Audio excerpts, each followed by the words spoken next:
ارے دیکھنے کے اندر دکھائی دیتا ہے مر گیا قبر کے اندر چلا گیا، لیکن اور بالکل مٹی بن گیا، میاں پھر کیا ہوگا؟ ارے میرے محترم اس کے بعد وہ ہوگا جو اللہ کے نبی حضرت محمد صلی اللہ علیہ وسلم نے بتایا۔ یہ ساری قیامت کی اور جنت کی اور جہنم کی جو باتیں بتائی جاتی ہیں، آدمی سوچتا ہے میاں مر گئے، قبر میں چلے گئے، مٹی بن گئے، ریزہ ریزہ بن گئے، تو دوبارہ بھلا کیسے زندہ ہوں گے؟ میرے محترم دوبارہ زندہ کرنے والا اللہ ہوگا، جس نے آج تجھے زندہ کیا ہے۔ بے شک تجھے دکھائی دے دیتا ریزہ ریزہ ہو گئے، لیکن اس وقت میں جو ہمارا 5.25 فٹ کا بدن ہے، یہ بھی تو اللہ نے ذرات سے بنایا۔ یہ 5.25 فٹ کا جو بدن ہے ماں کے پیٹ سے جب آیا تو ایک بالش کا تھا، اور ماں کے پیٹ کے اندر جب تھا تو چند انگل کا تھا، اور اس چند انگل کے بدن کو اللہ نے 3 اندھیریوں میں بنایا۔ یخلقکم فی بطون امہاتکم خلقا من بعد خلق فی ظلمات 3۔ اللہ تعالیٰ تم کو ماؤں کے پیٹوں میں 3 اندھیریوں میں ترتیبیں بدل بدل کر بناتا ہے۔ چند انگل کا بچہ، لیکن اس میں آنکھ، کان، زبان، ہاتھ، پیر، دل، دماغ، اوجڑی، کلیجی، تلی، پھیپھڑا، گردہ، مثانہ، ہنسلی، پسلی، کوہنی، پنجہ، 5 انگلیاں، 3 پوروے، 1 ناخن، اور دانت ایک بھی نہیں۔ اللہ کی شان، وہاں دانت بالکل نہیں بنا، کیونکہ وہاں اگر دانت بن جاتا تو دنیا میں آنے کے بعد ماں کی چھاتی سے دودھ کے ساتھ خون بھی مل کر پینا پڑتا۔ اللہ نے وہاں دانت نہیں بنایا، اور یہاں پر بھی جو دانت ہمارے بنائے، اللہ کی پوری قدرت اور پورا قابو ہے ہمارے دانتوں پر۔ سر کے بال تو بڑھتے چلے جاتے ہیں، آپ اسے کاٹتے چلے جاتے ہو، ناخن بڑھتے چلے جاتے ہیں، آپ اسے کاٹتے چلے جاتے ہو، لیکن اسی طریقے سے اگر دانت بھی بڑھتے چلے جاتے کتنی پریشانی ہوتی۔ اوپر والے دانت نیچے سے ٹکراتے، نیچے کے دانت اوپر سے ٹکراتے، اور جانا پڑتا آپ کو دانت گھسوانے والے ڈاکٹر کے پاس، یا ہر گھر کے اندر دانت گھسنے کی مشین رکھنی پڑتی۔ بہت بڑی مصیبت ہم سب پر ہوتی۔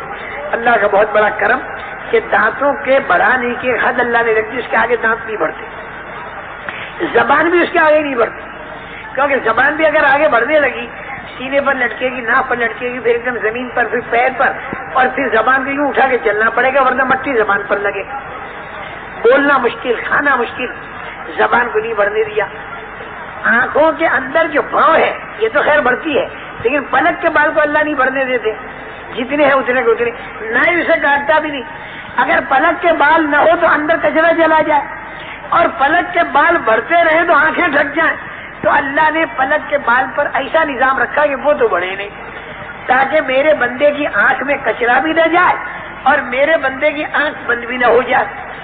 تو میرے محترم دوستو، اس دنیا کے اندر آنے کے بعد ہمارے بدن کے ایک ایک حصے پر اللہ کا قابو ہے، اللہ کی قدرت ہے، جیسے ماں کے پیٹ کے اندر۔ اور یہ بات تو بھائی بہت جلدی سمجھ میں آ جاتی ہے آدمی کے، اگر ہم بننے میں اللہ کے محتاج ہیں، ہر چیز اپنے بننے میں اللہ کی محتاج ہے، بنانے والی اللہ کی ذات ہے، سر کے بالوں سے لے کر پیر کے ناخن تک اللہ نے بنایا۔ اس میں سمجھ میں بہت جلدی آدمی کیا آ جاتا ہے کہ واقعی مرد عورت جو ہے یہ نہیں بناتے اس بچے کو، اللہ ہی بناتا ہے، لیکن اس کی ایک آگے کی منزل ہے۔ وہ آگے کی منزل کیا ہے؟ جیسے ہم بننے میں اللہ کے محتاج ہیں، ایسے ہم پلنے میں بھی اللہ کے محتاج ہیں۔ ہم کو اللہ پالتا ہے، جیسے اکیلے اللہ نے ہم کو بنایا ویسے اکیلا اللہ ہم کو پالتا بھی ہے۔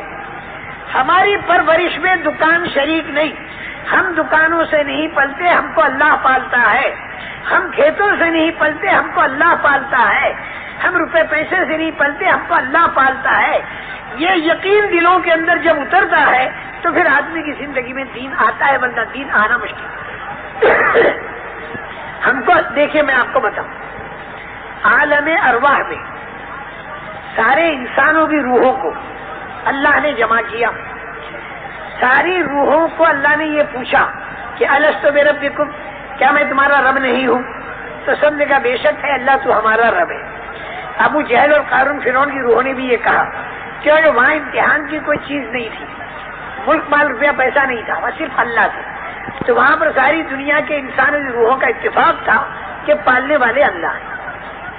قیامت کا جب دن آئے گا تو وہاں پر بھی ہر آدمی یوں کہے گا ربنا ابصرنا، کٹر سے کٹر کافر بھی یوں کہے گا کہ ربنا ابصرنا وسمعنا فرجعنا نعمل صالحا انا موقنون، اے ہمارے پروردگار ہماری آنکھ کھل گئی، ہمارا کان کھل گیا، ہمیں یقین آ گیا، ہم کو دنیا کے اندر واپس کر، اب ہم اچھے عمل کر کے آئیں گے۔ ہماری سمجھ میں بات آ گئی کہ چیزیں ساری بیکار ہو گئی مرنے کے بعد اور اعمال ہی کارآمد ہیں، لیکن وہ اعمال ہم نے نہیں کیے، اے اللہ تو ہمیں دنیا میں واپس کر۔ تو وہاں پر بھی ہر آدمی چاہے کٹر سے کٹر کافر اور مشرک ہو وہ اللہ کو رب کہے گا۔ تو آئندہ زمانے میں راستہ بالکل صاف ہے، سب اللہ کو رب کہیں گے بغیر اختلاف کے۔ اور پچھلا جو عالم ارواح کا دور تھا اس کے اندر سب نے اللہ کو رب کہا بغیر کسی اختلاف کے۔ تو پچھلی لائن بھی صاف، اگلی لائن بھی صاف، دونوں لائنیں بالکل کلیئر ہیں۔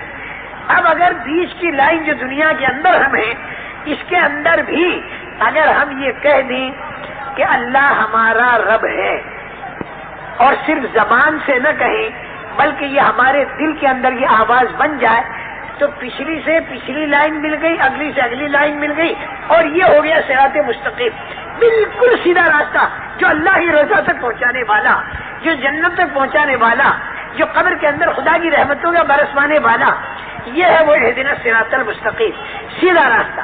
اور وہ سیدھا راستہ کیا ہے؟ الحمدللہ رب العالمین، سبحان ربی العظیم، سبحان ربی الاعلیٰ، پالنے والا ایک اللہ ہے، پالنے والا ایک اللہ ہے، اس کا یقین آدمی کے دل میں اتر جائے۔ دیکھیے میں آپ کو ایک دوسری طریقے سے سمجھاؤں،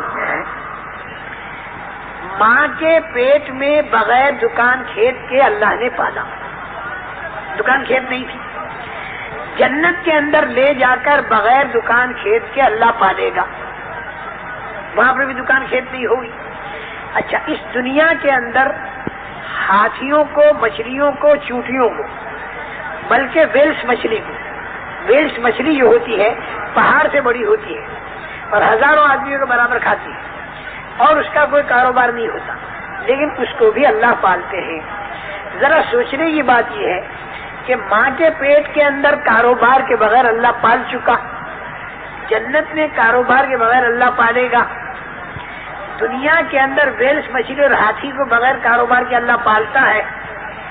تو یہ ذرا تھوڑا سا دماغ پر زور ڈالیں کہ یہ ایک بارش کا ہمارا پیٹ، کیا اس کی پرورش کے لیے اللہ تعالیٰ ہم لوگوں کے لیے کاروبار کا محتاج ہو گیا؟ ہرگز نہیں، کاروبار کی ترتیب اللہ ہی نے ہمارے سامنے ڈالی، اور قرآن میں اللہ نے کہہ دیا کہ احل اللہ البیع، کاروبار تمہارے لیے حلال ہے، اور حضور اکرم صلی اللہ علیہ وسلم نے بھی یہ فرما دیا کہ تاجر الصدوق الامین مع النبیین والصدیقین والشہداء، تجارت کرنے والا سچا امانت دار نبیوں، صدیقوں اور شہیدوں کے ساتھ ہوگا۔ تو کاروبار قرآن حدیث میں موجود ہے۔ سوچنے کی بات یہ ہے کہ جب ویلس مچھلی بغیر کاروبار کے پل رہی اور ماں کے پیٹ میں ہم بغیر کاروبار کے پلے، جنت میں بغیر کاروبار کے پلیں گے، تو اللہ نے ہاتھیوں، مچھلیوں، چیونٹیوں پر تو کاروبار کی کوئی ترتیب نہیں رکھی، اس 5.25 فٹ کے انسان پر کہ جس کا چند انگل کا جو پیٹ ہے اس کی پرورش کے لیے اللہ تعالیٰ نے کاروبار کی ترتیب کیوں رکھی؟ اتنی بات تو آپ کو ماننی پڑے گی کہ حاجت کی بنا پر نہیں رکھی، اللہ محتاج نہیں، اللہ محتاج نہیں۔ جب اتنی بڑی ویلس مچھلی کو بغیر کاروبار کے وہ پال سکا تو ہمارے پیٹ کو بھی بغیر کاروبار کے وہ پال سکتا ہے، قادر مطلق ہے۔ لیکن اس نے جو کاروبار ہمارے سامنے ڈالا وہ محتاج بن کر نہیں ڈالا بلکہ ہمارے امتحان کے لیے ڈالا کہ کون کاروبار کر کے اپنی پرورش کو کاروبار کے اندر سمجھتا ہے اور کون پرورش کو اللہ کے ہاتھ میں سمجھتا ہے۔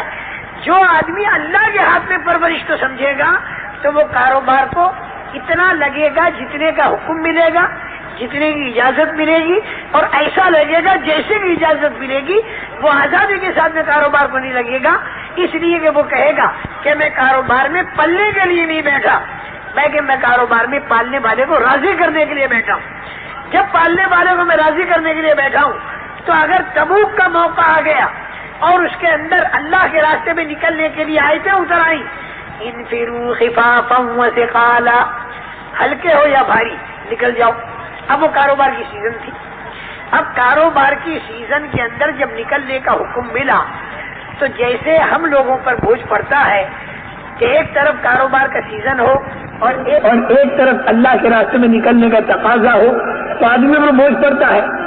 صحابہ بھی انسان تھے، ان کے اوپر بھی بوجھ پڑا، ان کے اوپر بوجھ پڑا، فوراً دوسری آیتیں نازل ہوئی، یا ایھا الذین آمنوا ما لکم اذا قیل لکم انفروا فی سبیل اللہ اثاقلتم الی الارض ارضیتم بالحیاة الدنیا من الآخرہ فما متاع الحیاة الدنیا فی الآخرة الا قلیل الا تنفروا يعذبكم عذابا أليما ويستبدل قوما غيركم ولا تضروه شيئا والله على كل شيء قدير۔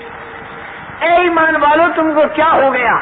جب تم سے کہتے ہیں نکلو اللہ کے راستے میں تو تم زمینوں پر بوجھل بن کے بیٹھ جاتے ہو؟ کیا تم دنیا کی زندگی پر راضی ہو گئے؟ تم آخرت کو چھوڑ کر تم دنیا کی زندگی پر راضی ہو گئے؟ دنیا کی زندگی آخرت کے مقابلے میں کوئی حیثیت نہیں رکھتی۔ اور اگلی آیت میں اس سے زیادہ